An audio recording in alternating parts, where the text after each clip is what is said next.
A bunch more bombshells breaking in the FBI texting scandal. Plus, President Trump wants a military parade, and Democrats are filibustering a government shutdown again. I'm Ben Shapiro. This is The Ben Shapiro Show.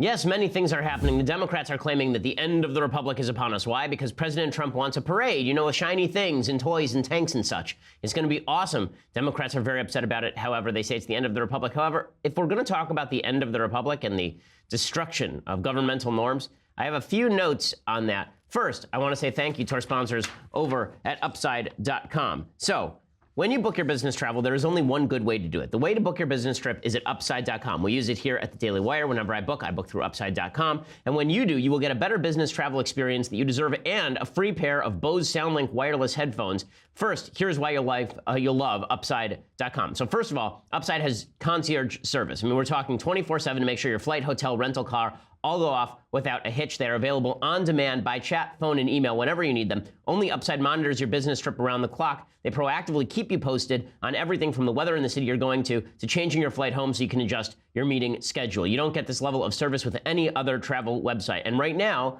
you can get a free pair of Bose SoundLink wireless headphones. So all you have to do is go to Upside.com/Ben. That's Upside.com/Ben. And when you book a trip, you get your Bose SoundLink wireless headphones. The headphones are available while supplies last. It has to be your first Upside purchase and a $600 minimum purchase required, which is basically a round-trip ticket. See the site for complete details, Upside.com/Ben. That's Upside.com/Ben. Again, when you use that /Ben, you know, let them know that we've sent you. And also, you get the pair of Bose SoundLink wireless headphones. So pretty good sweetener just for using a site you should already be using for travel anyway. Alrighty, so the Democrats are very, very upset.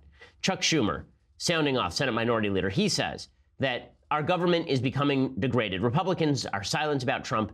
They won't speak up about Trump, and it's degrading our republic. Our republic is just falling apart at the seams. Here is Chuck Schumer. For partisan reasons, the president and his allies in Congress are systematically trying to weaken America's faith in the rule of law. And to a large extent, sadly, the leaders of the Republican Party have been silent. We desperately need more of our Republican friends to stand up and speak out, particularly the Republican leadership, because their silence is rapidly becoming complicity in the denigration of our republic. So as you know from this show, one of the things I hate most in politics is the sincere voice, where everybody goes down real low, like they mean it. And that's what you get from Chuck Schumer. It's a pretty good indicator the person's lying to you when they go to sincere voice. And if your spouse ever was talking to you and they said, honey, I really took out the garbage, you can be guaranteed that the garbage never was taken out. It never happened. So these politicians are lying to you, but the Democrats are saying that the Republicans are destroying governmental norms. What was the big norm that was destroyed yesterday by President Trump? The big norm that was destroyed yesterday by President Trump is that Trump says he wants a military parade. So according to CNN.com, he has asked the military for a parade, and the Pentagon is reviewing potential dates. So the White House press secretary, Sarah Huckabee Sanders, she said in a statement, Trump had asked the Defense Department to explore the idea. She says President Trump is incredibly supportive of America's great service members who risk their lives every day to keep our country safe. He has asked the Department of Defense to explore a celebration at which all Americans can show their appreciation. And the Washington Post reported last month that Trump wanted a military parade. Apparently, he visited France, and he really liked the Bastille Day military parade. He said last September in a conversation with the president of France, Macron, that when he came back from France, he wanted a military parade on the 4th of July in Washington. There are a lot of people who are looking at this and saying, well, why do we need a military parade? I mean, number one, it costs a lot of money. Number two, the idea of tanks rolling down American civilian streets when we haven't just won a war, we're not actually celebrating anything, or not on Memorial Day or not on Veterans Day, is kind of weird. Like to just randomly do a military parade in the middle of Washington, D.C. so that Trump can stand there and look over the troops that he commands seems kind of not an American thing. Like the last military parade we had in the United States was 1991. That was after the Gulf War, after we won the Gulf War, and George H.W. Bush had a military parade so we could celebrate the returning service members. We had a couple back in the 1960s. We had one under JFK. There's one under FDR, which is really creepy because there's actually like a giant head of FDR, like a giant bust of FDR that was in the parade. It's all real weird. Look, is it something that I love the idea? I don't love the idea of this. I love the idea of honoring the military. That's why we have 2 days honoring both the fallen members of the military and the members who have served, right? We have Veterans Day, we have Memorial Day.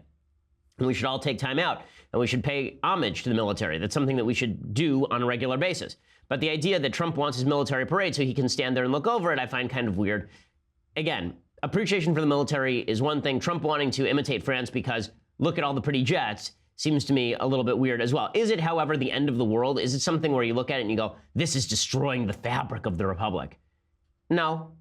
No. Is it a waste of time and money? I kind of think so. Is it something where, you know, we actually need to do it? Is it something that Trump is doing for his own personal gratification? Kinda. But is it the end of the republic as we know it? No, but it doesn't matter. The Democrats naturally are going crazy because they'll go crazy over anything. Representative Jackie Speier from California, she says that Donald Trump is clearly like Napoleon. What's your reaction to that idea?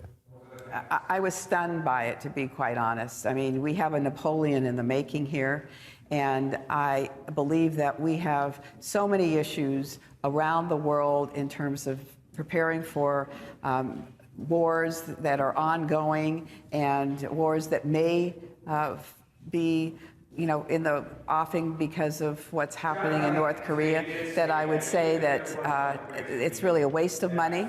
And I think everyone should be offended by his need to always be showing. He's truly Napoleon-like. Okay, come on.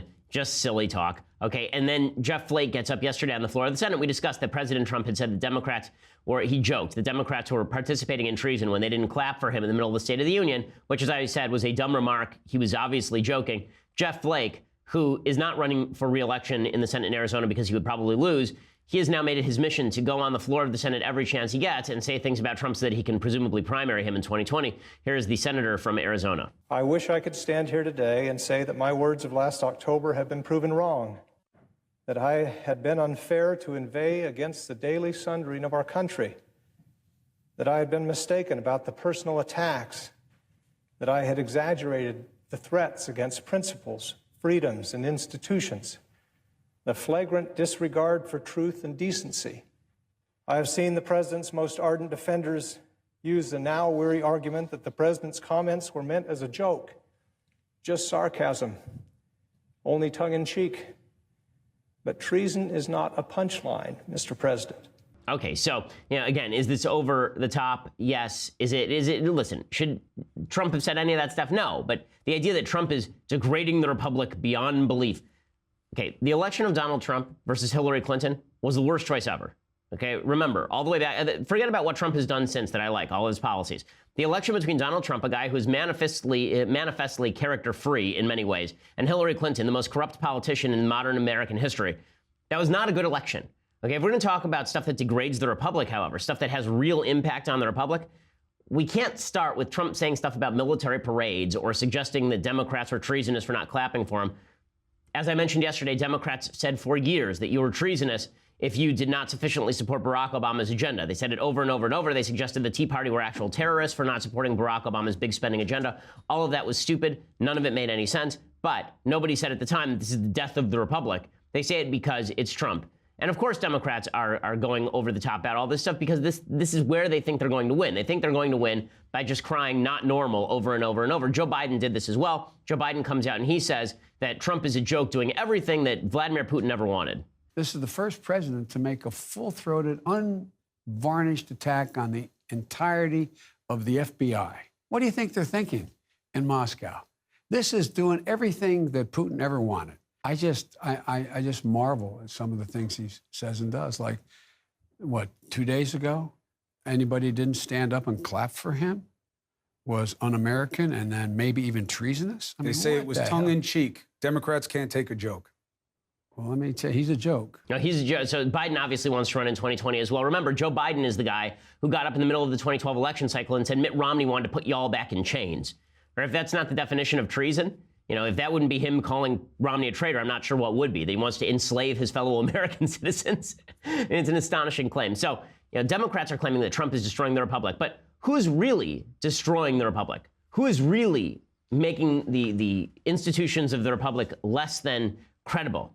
Well, it really is not Trump so much. It really was the Obama administration. I have a lot to say on this particular subject. There's some breaking news I want to bring to you. But first, I want to say thank you to our sponsors over at 1-800-Flowers. So, you know, Valentine's Day is coming up. And you know you're lazy. You know that you're not going to do anything up until the day of Valentine's Day. And then you're going to rush over to the local grocery store and you're going to pick up a box of chocolates and bring it home to your wife. And she's going to look at you like, this is all you did? Well, that's why you should instead be going over to 1-800-Flowers.com right now. They always have my back in tight situations, as I mentioned when I went to the Super Bowl, and my wife was not super fond of it. That meant it was a good time for 1-800-Flowers.com. Right now, you can get 18 enchanted roses for only $29.99. 18 enchanted roses for just $29.99. It's an amazing offer from 1-800-Flowers.com. It's a gorgeous bouquet featuring radiant pink and red roses, the perfect Valentine's surprise she is guaranteed to love. And she will never guess how good the deal was and that you didn't spend that much money on her. So if you're just a cheap SOB and you weren't going to spend that much money on your spouse, then you can at least get her something really nice anyway. And that's what 1-800-Flowers.com is for. They are the rose authority. To order 18 enchanted roses for just $29.99, go to 1-800-Flowers.com, click the radio icon, and use promo code Shapiro. Remember to use that promo code Shapiro so you get the special deal. Valentine's Day is almost here. You need to order today. 1-800-Flowers.com, promo code Shapiro. Again, you get 18 enchanted roses for just $29.99. 1-800-Flowers.com and use promo code Shapiro to get that done. Okay, so there is a bunch of breaking news that shows who is really endangering the institutions of the Republic. And the answer is it was the Obama administration. I mean, there are a lot of problems that I've had with the Trump administration, but when we talk about destroying the institutions of the American Republic, there was so much going on in the last election cycle that was troublesome. And before that, for the last 8 years before that, I mean, I wrote a full book on all of the corruption inside the Obama administration called The People versus Barack Obama. It's worth reading. But in the last couple of weeks, there has been a letter from Lindsey Graham and Charles Grassley, a referral to the Department of Justice. And the referral basically says a few things. It says, according to Gabriel Mailer, as a lawyer, he says, first, that the October 2016 FISA warrant application seeking surveillance of Carter Page did disclose that the Steele dossier was compiled at the direction of a political client. It did not disclose that it was compiled at the direction of the DNC. At the time of that warrant application, the FBI thought Steele had not previously disclosed dossier information to anyone but the FBI and his client. It turns out that he instead disclosed it to the media. And so in the original application, they used both the Steele dossier and a media report based on a leak from Christopher Steele to the media. The FBI believed that that was Steele's first media disclosure, but it turns out that it was not. And so they fired him, and they did not include that in the warrant. Right? Subsequent to April 2017, they did not include in warrant renewal applications the new information that Steele had previously lied to the FBI about media disclosures prior to October 2016. The referral states, quote, instead, the post-April 2017 application still relied primarily on Steele's credibility prior to the October media incident. So we're still figuring out exactly what was going on with the Carter Page FISA application. We're still figuring out exactly what happened with the Carter Page FISA application, but there's some new information that is pretty damning as far as how the FISA application process works.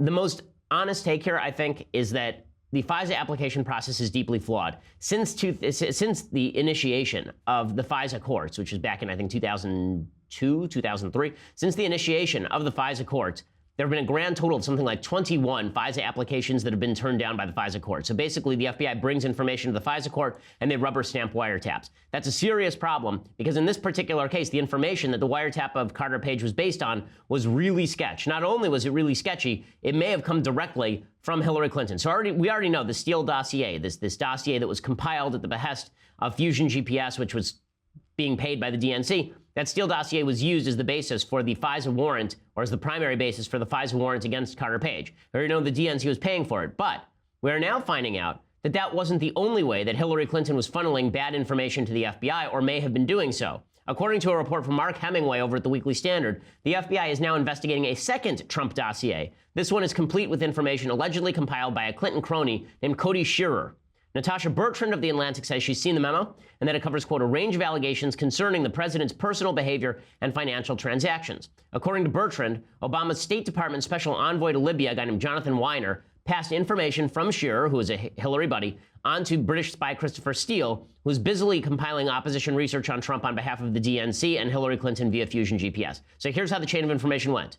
There's a Hillary crony named Cody Shearer. He was working with Sidney Blumenthal. Sidney Blumenthal is Hillary's hatchet man and one of the sleaziest liars in the history of American politics. Sidney Blumenthal and Cody Shearer were working to compile information that may or may not have been false to hand over to Christopher Steele. They didn't just hand it over directly to Christopher Steele, however. Instead, they sent it to Jonathan Weiner. Jonathan Weiner was working at the State Department, right? He was working for John Kerry at the State Department. He was a Hillary staffer who moved over to John Kerry.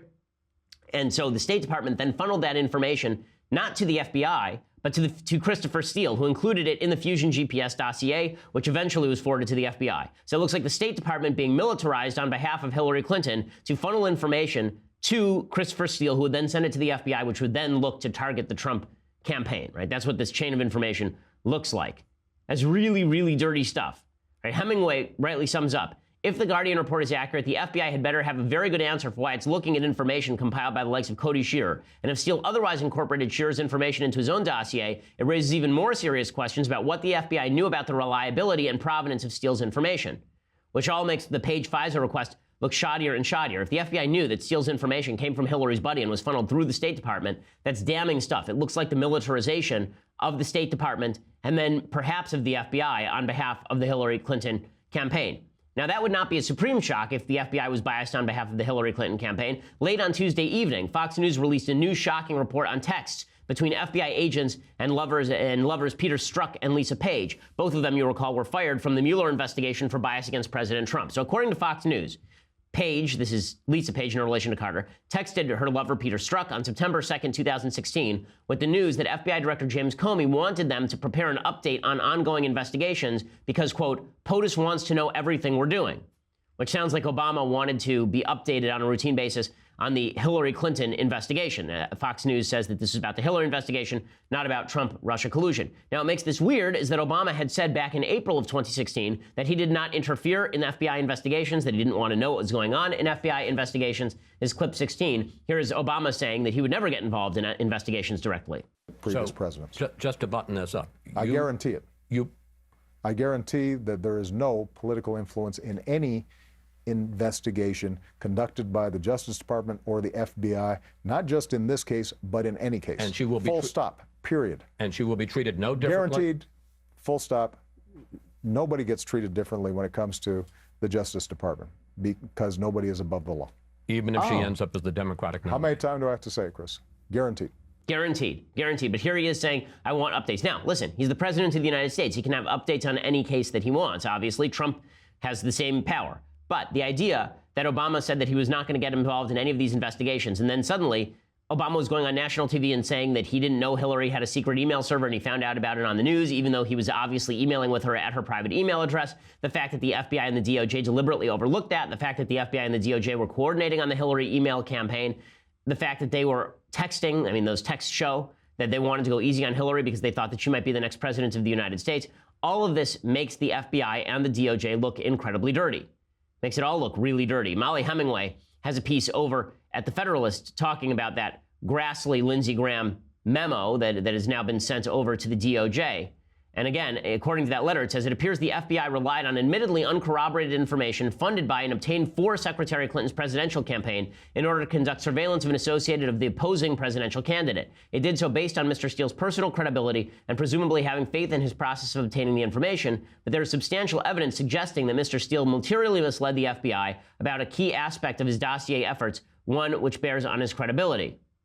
So all of this is pretty damning. All of it suggests that there's some dirtiness happening here, and all of it needs to be reviewed. I mean, here's what we really need at this point. If we want to actually figure out what's happening here, first we need the FISA application, okay? Trump needs to declassify the FISA warrant application on Carter Page, because all we've been hearing from the Democrats is that Republicans are leaving out key components. All we've heard from Republicans is that the FISA application shows that there was some sort of collusion going on between the FBI and the Hillary Clinton campaign. We're not going to know the answer to any of that until that actual FISA application is released.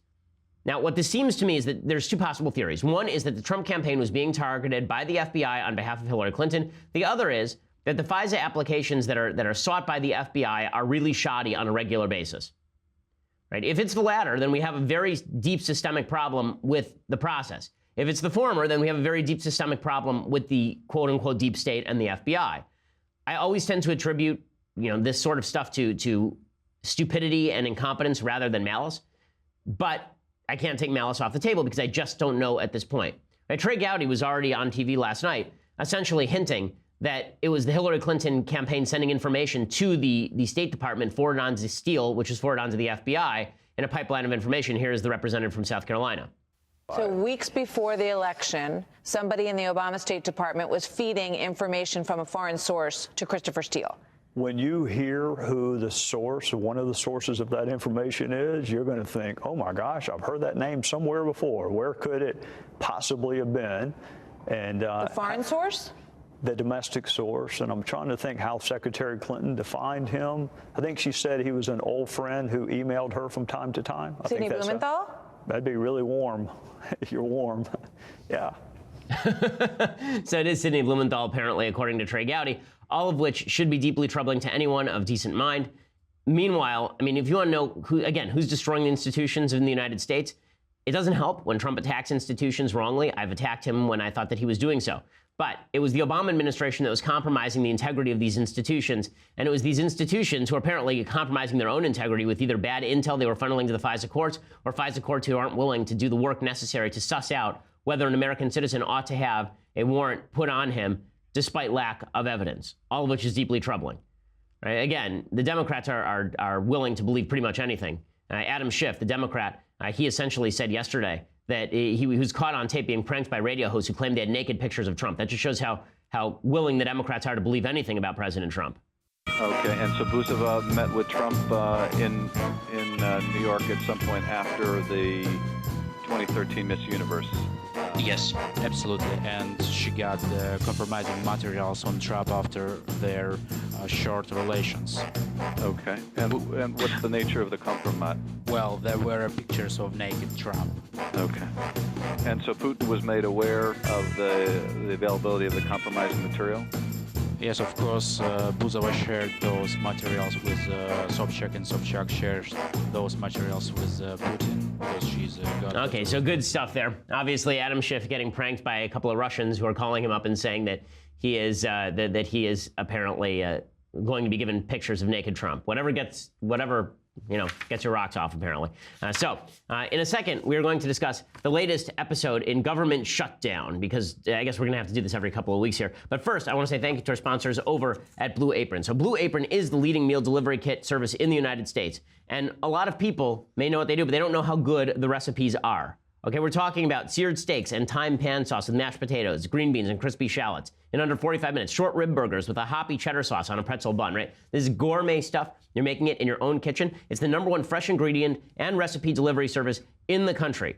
Okay, again, they're making incredible home cooking accessible to everyone. A lot of people in the office use Blue Apron. They have a 2-person meal plan, which meals that serve a couple of people. You choose from 8 new recipes per week with the choice to receive either 2 or 3 recipes in any given week. A family meal plan, meals that serve 4 people. Again, you choose from 4 new recipes per week with the choice to receive either 2, 3, or 4 recipes any week. They even have a wine plan, 6 bottles of wine from renowned winemakers delivered on a monthly basis. It's convenient. There's a lot of variety. There's a lot of flexibility. They offer 12 new recipes each week, depending on which program you have chosen, and they are high quality. They send only the best ingredients.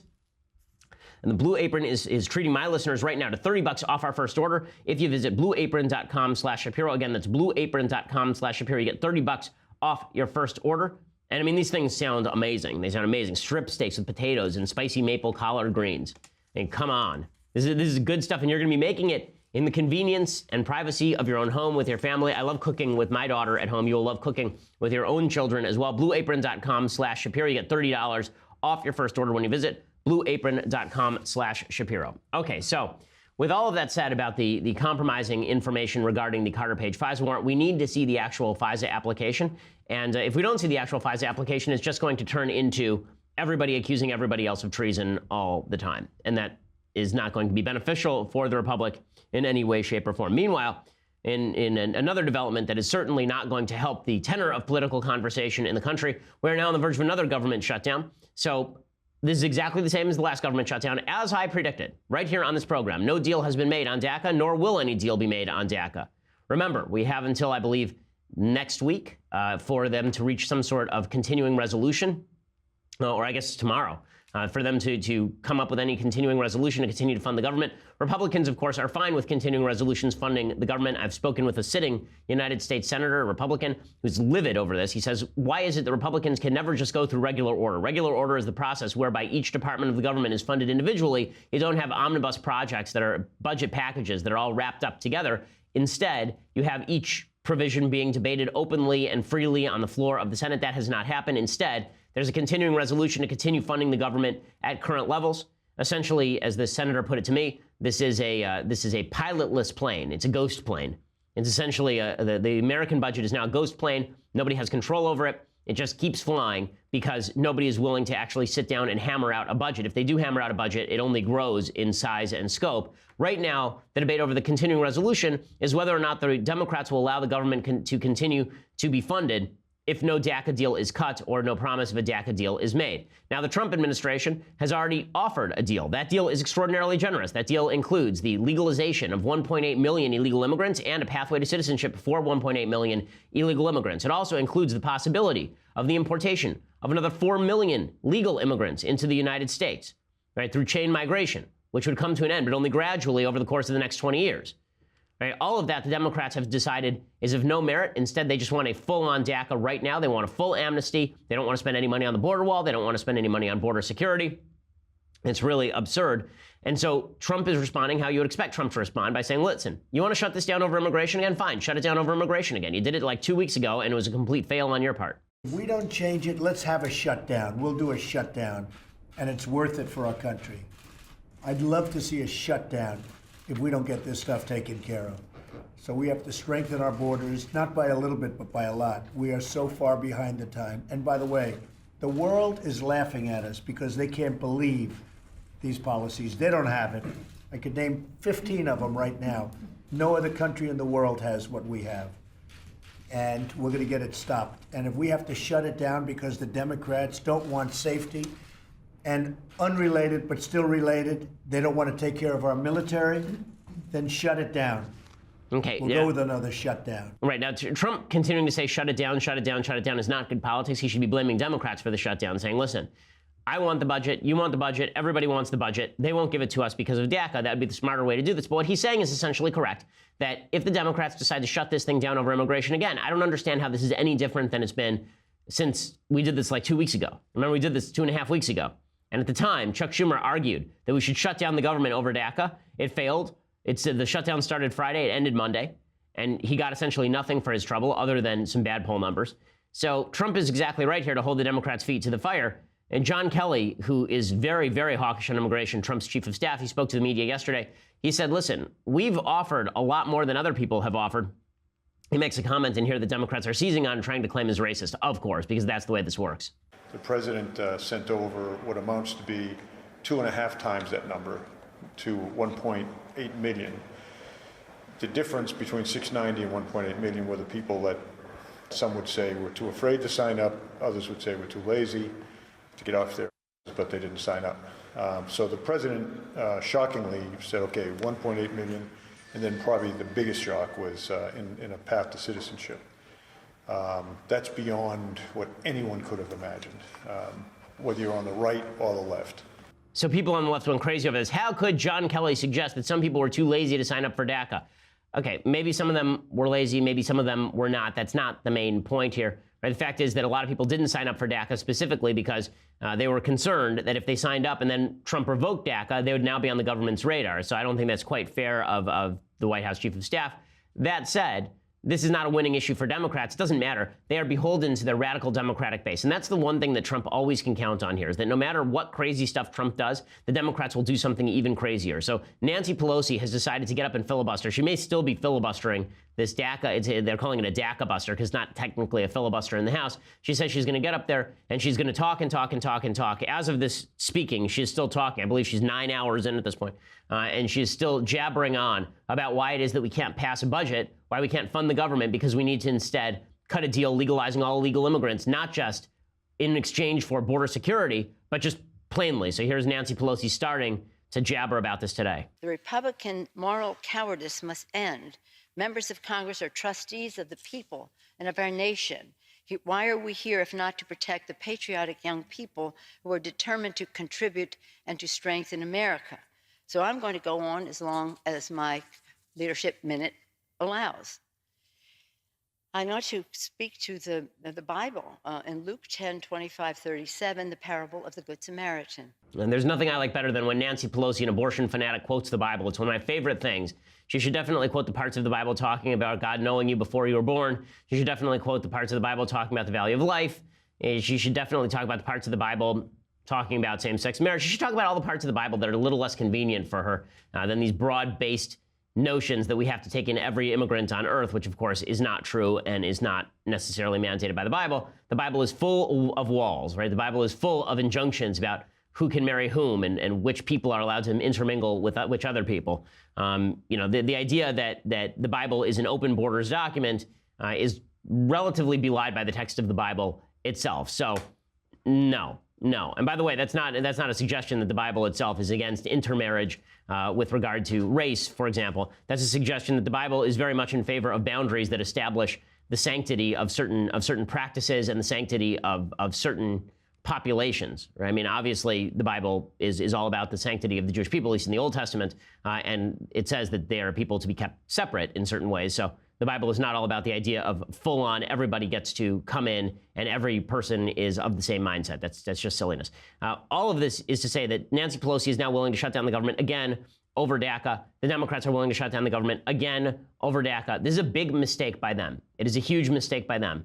And in 1 second, I'm going to explain why it's a big mistake by them. But first, you're going to have to go over to dailywire.com right now and subscribe. So for $9.99 a month, you can get a subscription to dailywire.com. When you do, you get the rest of this show live. You get the rest of the Michael Knowles show live. You get the rest of the Andrew Klavan show live. And in doing so, you will also be able to be part of our mailbag, which is coming up in just a couple of days. For our annual subscription, for $99 a year, you can get this, the very finest in all beverage vessels, Leftist Tears hot or cold tumbler. And when you get that tumbler, you will just experience the glory of conservative feeling and thought flowing through your veins, down your gullet, into your stomach. It's incredible. So get that annual subscription now, or go later, listen to the podcast over at SoundCloud, iTunes. Please subscribe over at YouTube and leave us a review. We always appreciate it. We are the largest, fastest growing conservative podcast in the nation.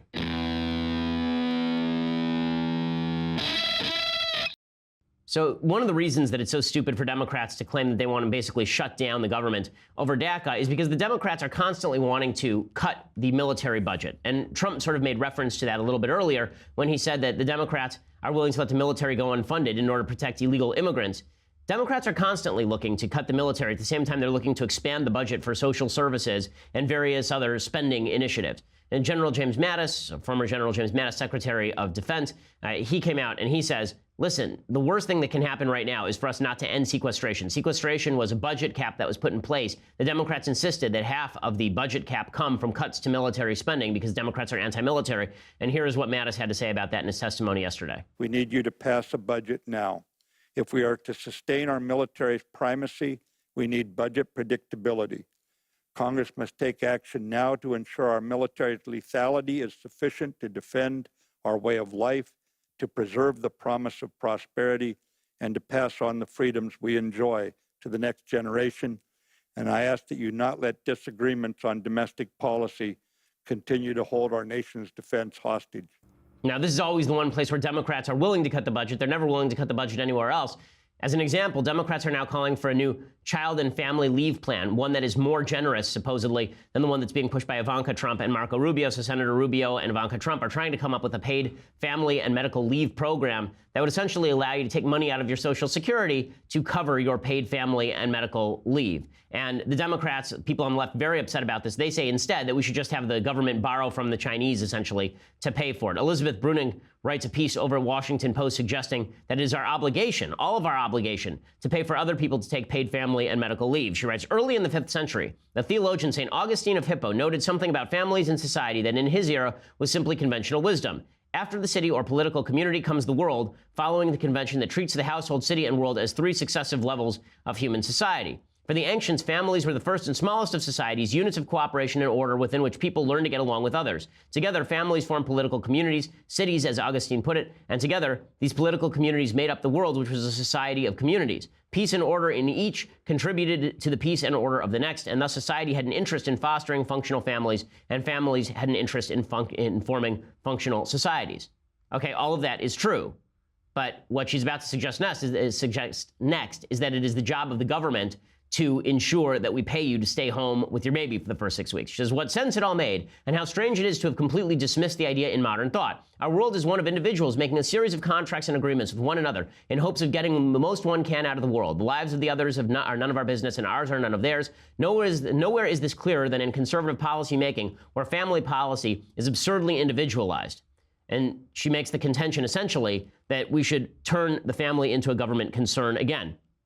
Now, this is one of the dangers. I'm writing a book on ancient thought and modern political thought as well. And one of the dangers of a lot of ancient thought is there's the suggestion implicit in a lot of ancient thought that if the idea of the human being is that you are virtuous by exercise of the faculty of reason, if the idea is that your virtue is tied up in being a good citizen of a community, as Plato and Aristotle both suggest, then why isn't it the job of the community to function in making you a good citizen? Why isn't the job of the community to basically make you a cog in the wheel? In Plato's Republic, he talks at length about the idea of fostering this sort of utopian vision for a society in which families are governed by the state, in which children are removed from parents and educated in a certain way, in which the wisest of the children are put in particular sorts of schools, right? All of this is dangerous stuff. Once you say that the community is responsible for the family, as opposed to the family being responsible for itself and then building a community, then you end up in some real trouble. The basis of the liberal public order is the idea that the family, as an atomized group of people who have care for one another,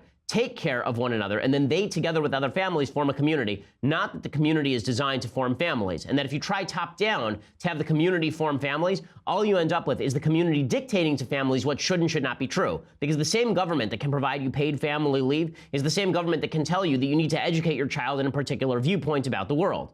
This is a serious danger. It's a serious danger, and it's the difference between some Enlightenment thought and some of the pre-modern thought, right? Some of the ancient thought and even some of the high medieval thought with regard to the value of community and family and the balance between the two.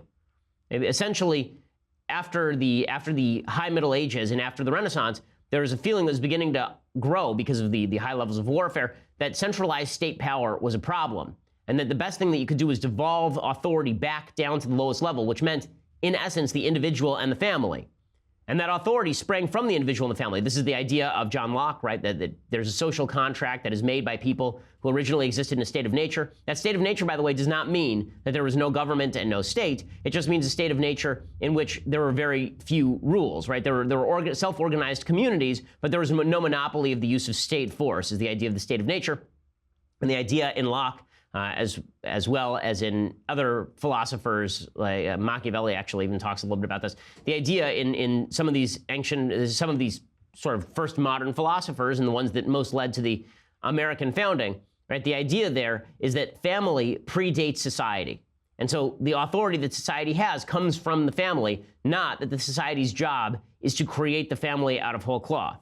Because otherwise, what you're going to do is you're going to have some families using the tools of society on behalf of themselves and at the expense of other families.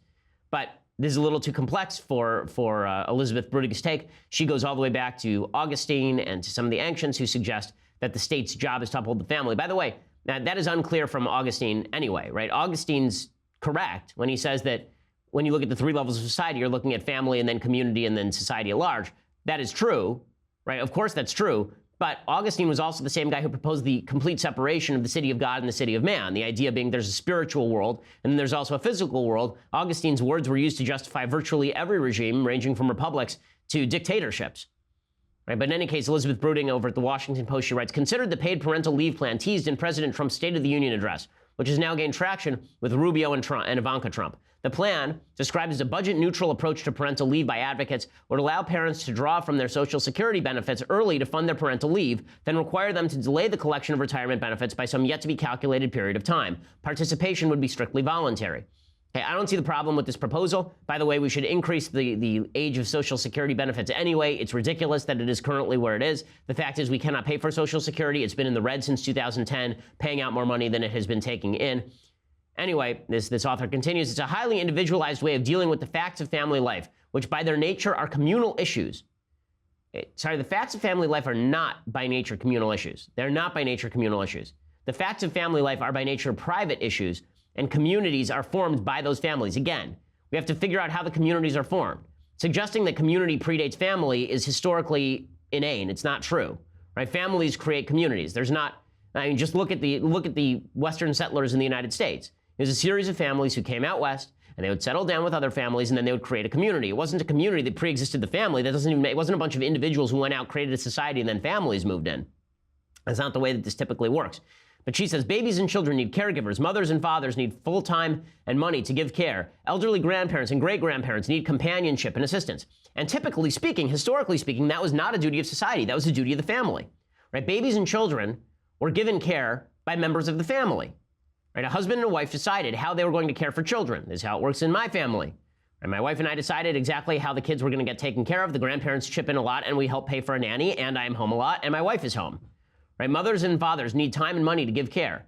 Okay, then they should go out and they should make money before having children, ideally. Right? It's their responsibility to do so. Elderly grandparents and great-grandparents need companionship and assistance. This one is particularly interesting. Historically speaking, it was the children who took care of the parents. One of the reasons that parents had lots of kids is the idea that when I get old, then my kids are going to take care of me. Right? That was always the idea, that you hit 80, and now you need to move in with your kids. So you move in with your kids. That's what your kids are there for. Right? And then society decided the government was going to take care of the elderly folks, and the elderly folks stopped having as many kids, and so the Social Security pyramid scheme turned upside down, and now it's bankrupt. But Brudig writes at the Washington Post, babies and children learn and grow, adults work and produce, and the elderly help and rest. There's a place for every stage of the life cycle in the grand order of things, and a just state would ideally defer to that natural rhythm. Right, by removing itself from the rhythm. I mean, when the state interferes in the rhythm by offering incentives or by perverting those incentives, the state ends up doing a great disservice. But she says, instead, conservatives' plan would penalize the elderly for their decision to have raised families, all in the interest of making parental leave a self-contained option, no burden to anyone but the parents themselves. It shouldn't be a burden to anyone but the parent themselves. I know this is actually an argument inside conservative circles. So there are some people like Ross Douthat, Reihan Salam over at National Review. They argue that it is the government's job to help foster families, that it's the government's job to help ensure that parents can stay home more or that parents can have more money. That this is why they believe in the child tax credit. As I've said, I'm not a believer in the child tax credit. I don't believe that parents are essentially having children in order to get tax credits. I think that's a misread of why most people have kids. And beyond that, you know, society obviously has an interest in the bearing and rearing of the next generation. The easiest way to incentivize that is to incentivize communities to come together and form their own societies. As I've said many times, I've said it in virtually every speech I've made for the past several years, the order of preference, if you need help, should go family, and then community, and then the state. Right? It should not be the reverse. It should not be state, and then community, and then family, if you need help. But the idea here is that Republicans are doing something deeply wrong in suggesting the primacy of family not only as the element of political conversation, but also as the source of help for members of the family. Right? Instead, this says the proposal would penalize bigger families more than smaller ones. Couples with more children would face working further into old age before receiving retirement benefits. Well, yes, because it would be their choice to have those children. Moreover, it would mean likely that lower wage workers would end up putting off retirement longer than wealthier workers with ample company benefits. Well, yes, it's better to be rich than poor in the United States, as everywhere else in human history. If you're not particularly well-to-do and you want a family, in other words, you'll need to be prepared to pay for it in your old age. Your family, your choice, your problem. Yes, except that if you're in my religious community, then we help you out informally, because that's something else that we need to build up. The idea that government is there to fill all gaps and that you are not there to actually help out members of your own community is another falsehood promulgated by the left. The idea that the only source of help in times of trouble is the government is absolutely untrue. But the piece concludes, quote, it is actually in the best interest of society that people have children. It would be in society's best interest for them to be provided with the time and means to nurture those children. One of the things that's so fascinating about this argument, by the way, is that the same people arguing for paid parental leave are the same people who argue that same-sex marriage is a grand and great idea. Same-sex marriage has no bearing on childbearing and rearing, right? The whole reason the government used to prefer traditional marriage to same-sex marriage was because of benefits in terms of childbearing and rearing. So it's kind of ironic to watch the left completely abandon that position, even as it embraces the position that we should have the government pay for paid family and parental leave. Kind of fascinating. But again, if you want liberty, you're going to have to accept that there's some responsibility that goes along with it. And if you want a family that is free of government interference, you're going to have to understand that the government that gives with one hand also takes with the other. Okay, in just a second, let's do some things I like and then some things that I hate. So let's jump in. Let's do some things that I like. So, over on Amazon Prime, it is now available 13 Hours, the Michael Bay film about Benghazi. This thing has 50% on Rotten Tomatoes. That's because critics are garbage. Okay, this film is very, very, very good. It is a very good film. Okay, I walked in expecting it not to be such a great film because, number one, it's obviously a very depressing subject. You have 4 Americans killed at the hands of terrorists in Benghazi. The film is not political. It does not cover the cover-up by the Obama administration. It does not cover the fact that the Hillary State Department refused additional security requests. It goes very light on the behavior of the Obama administration in the middle of this crisis. It really treads lightly on that. It's an almost apolitical film, but the critics hated it anyway because anybody who mentions Benghazi must be cast into the outer darkness. You're not allowed to mention the fact that Hillary and the Obama administration blew it. Like if I had made the 13 Hours movie, it would have opened with Hillary cackling over the demise of Muammar Gaddafi saying we saw, he died. And then it would be Hillary talking about how grand and great Libya was, and then fast forward to what's happening in Benghazi. That's not what this movie does. This movie is really apolitical. It doesn't matter. The critics slammed it anyway, because anyone who questions the greatness of Hillary Clinton must obviously be operating in bad faith. The movie is, I think, nearly as good as Black Hawk Down. It's a very, very good military thriller, and it's very effective, and it's very moving. Here's a little bit of the preview for 13 Hours. Everybody, this is Jack Silva. Jack. We train SEALs at Coronado, so he knows the drill. Welcome to Club Med.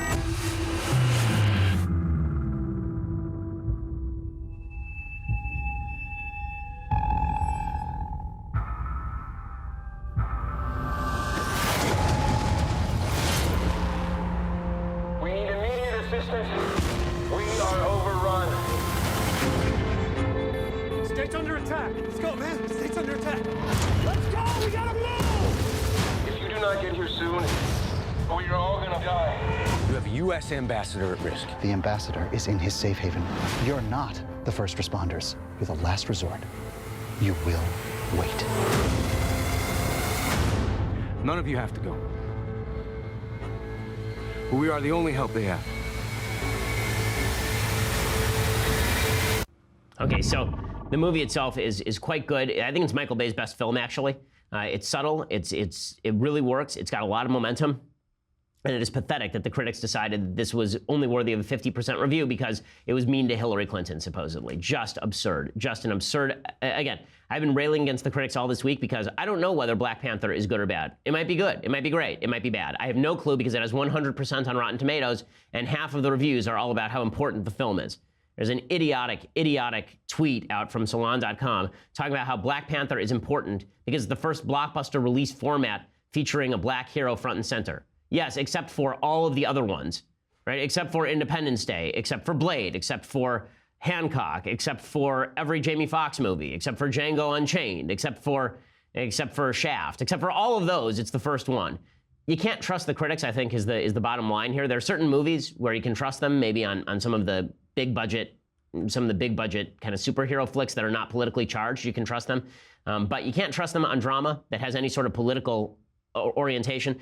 The difference between the reception of 13 Hours and Black Panther, I think, is a good example of that. Although, again, maybe Black Panther is the greatest movie ever made. If you look at its reviews, apparently this sucker's up with Citizen Kane. I'm planning on seeing it this weekend so that I can actually give you an honest appraisal of the film itself. Suffice it to say, I have my doubts that the movie is as good as the critics have said it is, simply because I don't think any movie ever has been as good as the critics say that Black Panther is. Okay, other things that I like. So yesterday, this is really cool. There's a SpaceX launch. Elon Musk launched the Falcon Heavy, which is the most powerful rocket ever sent into space by government or private individual. And then he landed some of the portions of the launch back down on the tarmac, which is super cool. Here's what it looked like. 10, 9, 8. Side booster ignition. 6, 5, 4, 3, 2, 1. Ignition.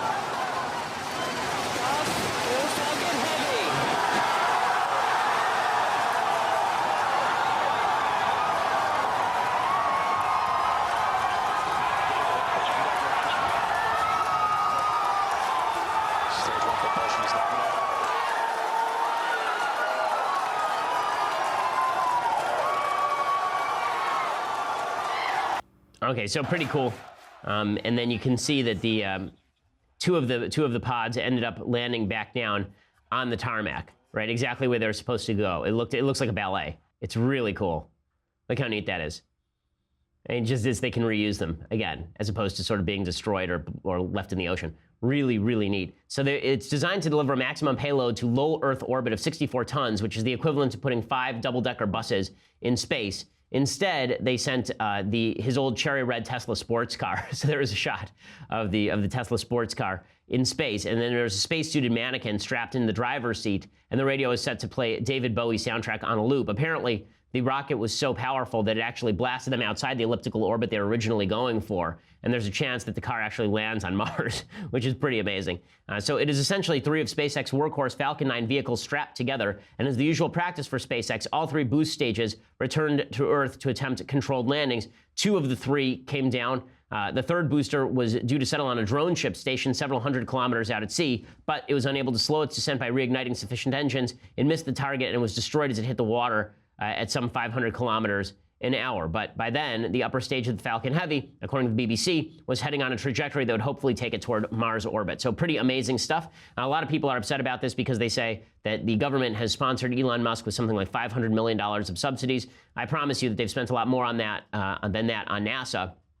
And now, again, I'm not in favor of government subsidies. I think that Elon Musk is a very wealthy man, and I'm not sure that the government subsidies are necessary. But you can still recognize when a cool thing happens with government subsidies, even if you oppose the government subsidies. Okay, time for some things that I hate.